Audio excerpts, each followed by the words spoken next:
Por favor. por favor. Yo soy Adriana Troyo, soy profesora e investigadora de la Facultad de Microbiología y del Centro de Investigación en Enfermedades Tropicales de la Universidad de Costa Rica. Aquí trabajo específicamente en la sección de entomología médica y en el 7, en el laboratorio de investigación en vectores. Entonces trabajamos con artrópodos, o sea, insectos, arácnidos y otros bichitos que se asocian con enfermedades en el ser humano, ya sea porque las producen directamente, como por ejemplo las sarnas, que son producidas por un ácaro, o que las transmiten, entonces indirectamente, entonces como los mosquitos que transmiten dengue o las pulgas que transmiten la peste o Yersinia pestis. Entonces esas son las cosas que más o menos investigamos nosotros. Ok, perfecto.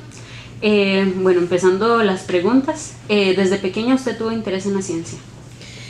Desde que yo me acuerdo, yo soy fan de los insectos. Entonces, desde que yo me acuerdo, recolectando mariquitas, arañas, grillos, cualquier cosa de esas. Y en algún momento pues pensé en estudiar biología, veterinaria también, porque me gusta mucho lo que son animales. Igual perros, gatos, caballos, o sea, el animal me gusta mucho. Pero digo, yo no, me incliné por la microbiología, por la parte de investigación y para quedarme con organismos vivos pero pequeñitos. Entonces eso me llamó mucho la atención, me gustó mucho. Entonces por ahí. De hecho, en tercer año de colegio hicimos un trabajo de investigación con una microbióloga. Entonces hicimos unos cultivos de bacterias, hicimos unas pruebas de resistencia a antibióticos con bacterias. Entonces, y me llamó la atención, me gustó bastante. La mamá de ella, que es microbióloga. Entonces yo dije, bueno, esto me gusta y eventualmente, pues entonces, esa fue la opción mía, la primera opción para estudiar. Ajá, perfecto. ¿Qué le llama más la atención de la microbiología? De todo el campo de la microbiología, lógicamente es lo que yo hago. Lo que me llama más la atención son los artrópodos, o sea, los insectos como vectores. Pero de lo que es la carrera de microbiología, uno de los aspectos que más me gusta es que permite flexibilidad. O sea, las personas que tal vez no les gustan eso que yo hago, ¿verdad? Que es más bien un poco raro, pero que les gusta más bien la parte de bacterias, les gustan los virus, les gustan los hongos. Es más, hay gente que nada más le gustan los análisis clínicos, o sea, la parte de la sangre, por ejemplo, hematología. Entonces, el microbiólogo puede asociarse con diferentes tipos de cosas y eventualmente puede trabajar no solo en laboratorios clínicos, sino en hospitales, sino que puede trabajar en industria, por ejemplo, dispositivos médicos, en laboratorios que tengan que ver con animales, igual con cuestiones clínicas, pero de animales. Entonces análisis de sangre, análisis de muestras de bacterias, psicopatología, pero de animales. Entonces, en términos de microbiología, esa parte de la flexibilidad me gusta mucho, y el enfoque que por lo menos nosotros aquí le damos en la parte de investigación, que siempre los estudiantes los estamos tratando de poner aquí, lleven un poquito esa parte de investigación, que les guste, que les nazca, para que cuando sean profesionales pues también los lleven a su lugar de trabajo. Eso me encanta también. Nosotros estuvimos investigando sus aportes en la ciencia, especialmente en la microbiología, y quisiéramos saber si nos puede hablar de su investigación sobre el Aedes aegypti, por el cual le otorgaron el galardón de científica destacada del año. Eso fue en el 2010. Hemos hecho mucho todavía después de eso.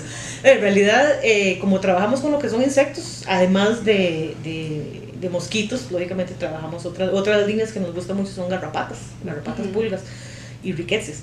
Pero en el tema de mosquitos, el Aedes aegypti lógicamente se lleva todos los premios, porque a nivel de salud pública nacional es relevante. O sea, es muy importante, tenemos una gran cantidad de casos.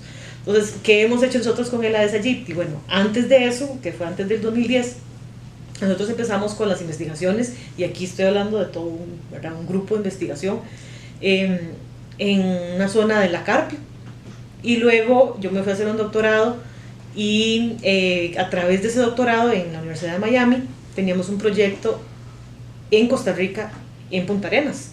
Entonces los estudios de Aedes aegypti en toda esa época, entre el 2004 más o menos y 2008, se relacionaron con los estudios míos de doctorado, que era en Punta Arenas, hacer toda una caracterización de los sitios de desarrollo de las larvas de Aedes aegypti, pero además asociar eso con la estructura de la zona urbana. Entonces, por ejemplo, qué características de urbanidad de la ciudad podían hacer que tal vez tuviéramos más criaderos en una zona que en otra, en un barrio que en otro, en una casa. Entonces, por ahí utilizamos imágenes satelitales, esas como las que uno ve en Google Earth, cuando uno se mete, ¿verdad? A ver Google Earth, ese tipo de cosas. Entonces son imágenes, digámoslo así, hay que hacer un poquito de análisis sobre ellas, ¿verdad? Entonces, pero son imágenes como esas, ¿verdad? De diferentes formas para poder analizarlas, y ahí sacamos lo que es la estructura urbana. Entonces ver qué son, dónde están los árboles, dónde están las casas, dónde están las calles, y después con el trabajo del campo, que estuvimos ahí en Punta Arenas haciendo encuestas por las casas y todo, viendo dónde estaban los criaderos, qué tipos de criaderos eran los más comunes, si eran grandes, si eran pequeños, en la estación seca, en la estación lluviosa, porque todo cambia, ¿verdad? Entonces hacíamos todas unas encuestas a nivel de casas y podíamos asociar todo eso.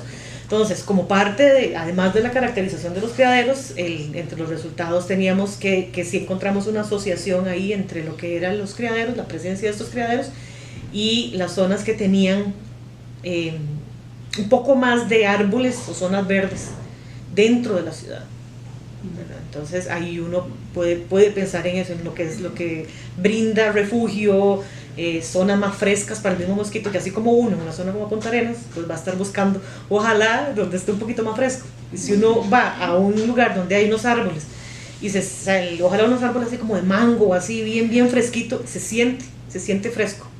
Entonces los mosquitos también están por ahí y les encanta. Entonces ese tipo de asociaciones encontramos, ¿verdad? En esos estudios. Pero después del 2010 pues hemos seguido trabajando con Aedes aegypti bastante, con estos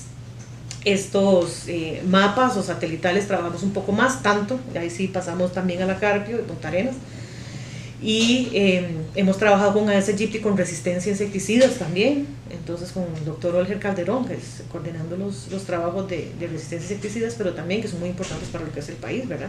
Saber si los mosquitos han desarrollado algún tipo de resistencia o podrían desarrollarla a los insecticidas que se usan o que se han usado en algún momento, como para saber, ¿verdad?, que se puede usar, que mejor no usar, esperar un poquito más, ese tipo de cosas. También ahora hemos trabajado con Aedes albopictus, que es un Aedes también, que es un vector que se conoce de dengue, zika, chikungunya también, pero que en esa época, en el 2008, 2010, apenas habían unos focos de Aedes albopictus en la zona de Sarapiquí, por ahí San Carlos, y luego ya se estuvieron viendo en el Caribe, Siquirres, Guapiles, por ahí por toda esa zona, y en los últimos 10 años, o sea, se extendió por todo el país. Entonces hemos ido viendo esos hallazgos que se dan en diferentes partes del país, y también, o sea, trabajando mucho con el Ministerio de Salud, porque a ellos les interesa mucho ver qué es lo que está pasando con este nuevo mosquito que ahora está traslapando con el Aedes aegypti.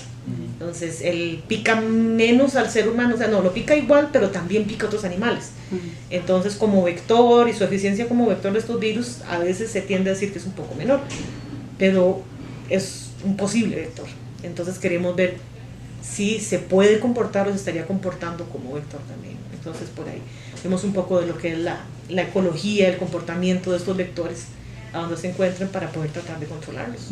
Ahora hasta estamos colaborando en proyectos que tiene, por ejemplo, los matemáticos, gente de la escuela de matemáticas haciendo modelos matemáticos que explican estas cosas. Entonces con los matemáticos nosotros les damos esa experiencia que tenemos trabajando específicamente con el conocimiento de los mosquitos, para poder juntar las disciplinas y poder tener mejores resultados, ¿verdad? Okay, perfecto. ¿Nos podría comentar sobre alguna de sus demás investigaciones? ¿Pero? Que si nos podría comentar sobre alguna de sus demás investigaciones. De otros temas. Sí. Bueno, el otro tema, el más grueso que tenemos, es el de ricketsias y sus vectores. Las ricketsias son bacterias que son intracelulares, obligadas. O sea, se comportan casi como un virus en eso, de que tienen que vivir adentro de una célula, multiplicarse en las células para poder continuar. Y las ricketsias, específicamente lo que es el género Rickettsia, es un grupo de bacterias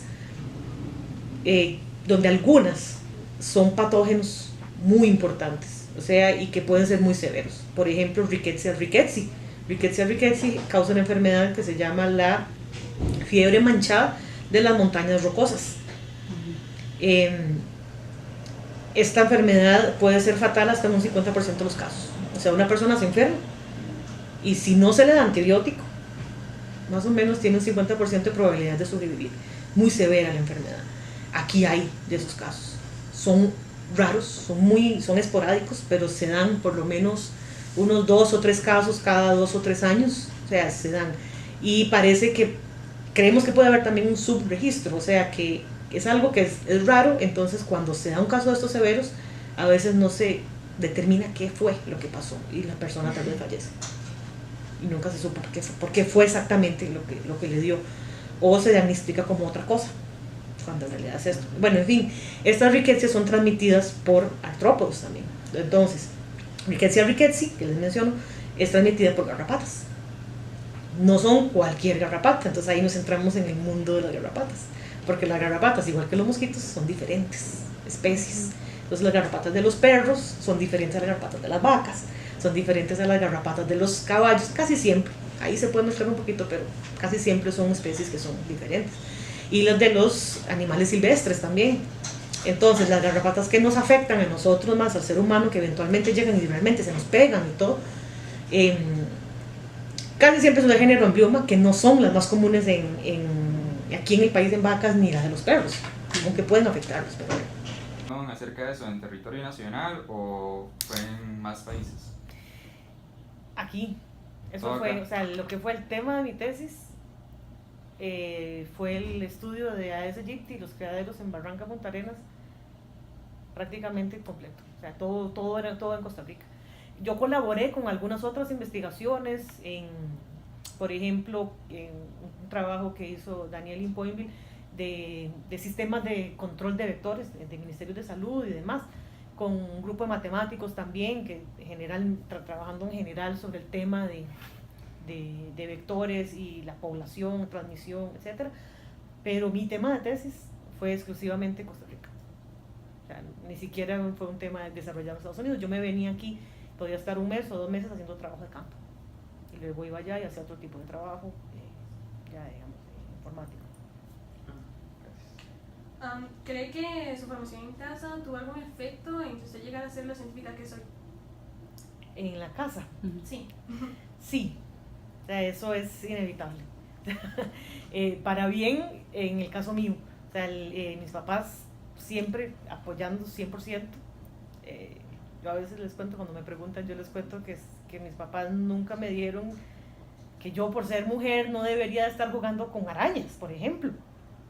Claro, mi mamá le daba algo cuando llegaba y había mi closet, había un montón de frascos ahí con arañas y con ¿cómo se llama? Orugas, ¿verdad? Claro, después salía la mariposa y qué bonito, pero me dijeron que no podía hacer eso. O sea, siempre me incentivaron lo que a mí me gustaba y desarrollar ese tipo de cosas. De hecho, me regalaron en algún momento un kit para agarrar artrópodos. Yo me acuerdo que estaba muy, muy pequeño, o sea, tuve que haber tenido como unos 6 años. Entonces venía con una red para como agarrar mariposas, algo como unas gotitas para dormirlas, un frasquito para verlas, como una lupa. Entonces era como un kitcito para ver ese tipo de cosas. Entonces yo son de los regalos y juguetes, entre comillas, ¿verdad?, que más aprecio. Y me acuerdo también de microscopios, de esos de juguete también, pero esas son las cosas que yo realmente me acuerdo. Además de las bolas. Yo ni muñecas tenía, pero los peluches, ese tipo de cosas. Pero sí, digamos, esas cosas que uno le llenan. Y lógicamente también apoyaron siempre mis estudios posteriores. No solo la universidad, o sea, siempre fueron para ellos la universidad era importantísimo, o sea, no había opción de no entrar a la universidad después de salir de colegio. Eso, había que hacerlo simplemente porque es necesario para uno, independientemente de lo que uno quisiera estudiar. Y cuando terminé la universidad también, o sea, si yo quería quedarme aquí en la universidad, si quería ir a sacar un doctorado, hacer más estudios, pues ellos siempre me apoyaron, porque uno, cuando es un estudiante todavía en términos de universidad, casi que a tiempo completo, sigue uno dependiendo en cierta forma de los papás. No necesariamente económicamente, pero siempre está uno muy cerca de la casa, por lo menos cuando uno tiene buenas relaciones así. Entonces ellos siempre me dijeron, váyase, igual la apoyamos, le ayudamos en lo que necesite, si usted está allá, ocupa algo aquí, la ayudamos, si usted está aquí y necesita algo también, la apoyamos. Entonces eso para mí a uno también le facilita las cosas. ¿Tiene algún tipo de proyecto científico para el futuro? Pues los proyectos son continuos. O sea, nosotros normalmente tenemos proyectos, aquí se inscriben proyectos por 2 o 3 años, pero entonces cuando termina uno de esos proyectos de 2 o 3 años se inscribe otro, o cuando ya va a terminar se va inscribiendo otro, entonces se hacen líneas continuas. Entonces, como les decía, nosotros la línea de lo que es Aedes aegypti, Aedes albopictus, es una línea que va continua. Ahorita seguimos trabajando con Aedes aegypti albopictus en una zona en Barranca, en Punta Arenas, donde estamos viendo que están muy mezclados y estamos detectando virus en los mosquitos, bueno, tratando de ver si encontramos dengue, si encontramos Zika en los mosquitos, en las larvas de los mosquitos. Tenemos otros proyectos pensados con colaboración internacional que pueden evaluar la posible transmisión de virus, incluyendo, ¿por qué no?, dengue, Zika, chikungunya, en ambientes más selváticos, y que se podría establecer en algún momento un ciclo de transmisión con animales selváticos, por ejemplo, con los monos, como ocurre con fiebre amarilla. Entonces, existe esa posibilidad, pero no sabemos si nuestros mosquitos selváticos, ya no Aedes aegypti, sino los que están ahí metidos más en el bosque, pueden o no transmitir estos virus para eventualmente establecerse ahí. Entonces, este tipo de estudios, este tipo de análisis es parte de lo que seguimos haciendo. Igual en el tema de riquecias. Entonces, en el tema de las riquecias hay otras que son transmitidas por pulgas. Entonces, ahorita trabajamos con pulgas, con riquecias de pulgas, riquecias de garrapatas de animales silvestres, porque hay muchas especies diferentes, entonces caracterizando todo eso. Entonces, esos son, como les digo, son continuos. Okay. Mencionado anteriormente que recibió siempre mucho apoyo por parte de sus padres. Entonces esos son, como les digo, son continuos. Okay. Mencionado anteriormente que recibió siempre mucho apoyo por parte de sus padres. Cuando entró a la universidad o a lo largo de la vida y cuando estaba realizando sus estudios, ¿alguna vez sintió algún tipo de discriminación por ser mujer? Yo no la sentí. Lastimosamente, nosotras también, las mujeres, estamos muy acostumbradas a hacernos de la vista gorda y no notar esas cosas. Entonces, yo por lo menos no la sentí, no recuerdo haberla sentido. Antes, tal vez hace eso, 10, 15, 20 años, se hablaba menos de esto.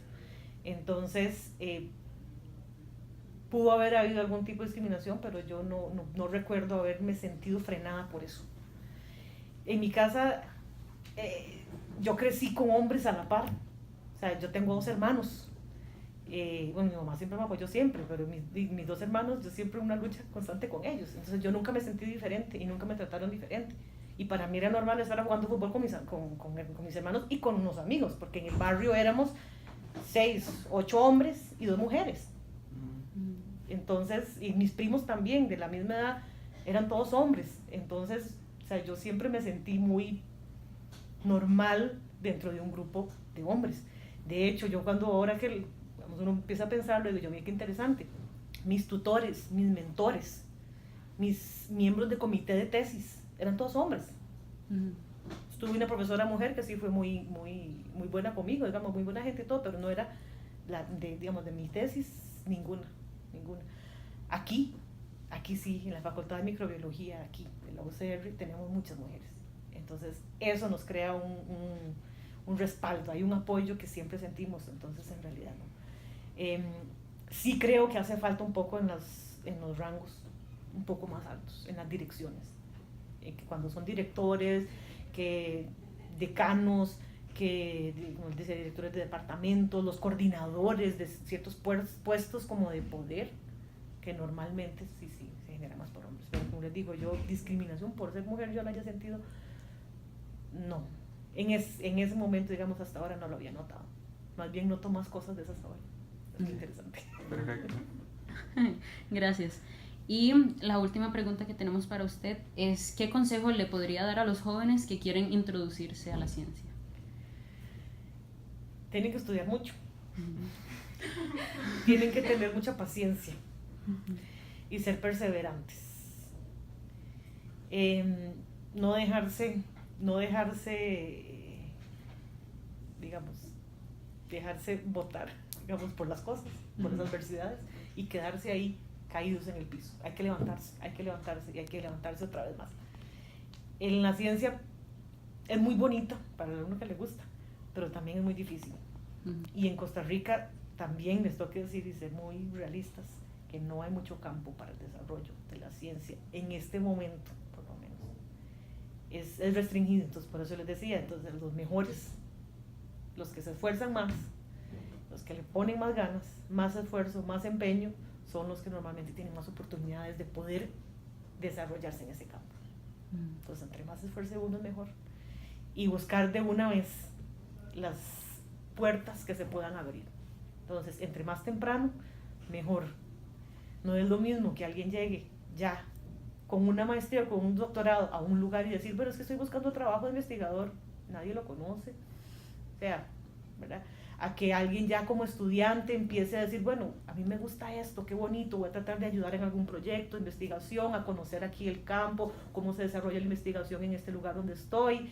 Y ahí, entonces, con los años ya uno sale, tal vez ya de profesional, y ya la gente lo conoce como investigador, o como que sí sirve en investigación, entonces le dan a uno más espacio, se van abriendo puertas. Entonces uno tiene que esforzarse para abrirse esas puertas desde temprano. Muchas gracias. Muchas gracias por su tiempo. Un gusto estar aquí con usted y este tiempo que nos regaló. Mucho gusto. Gracias.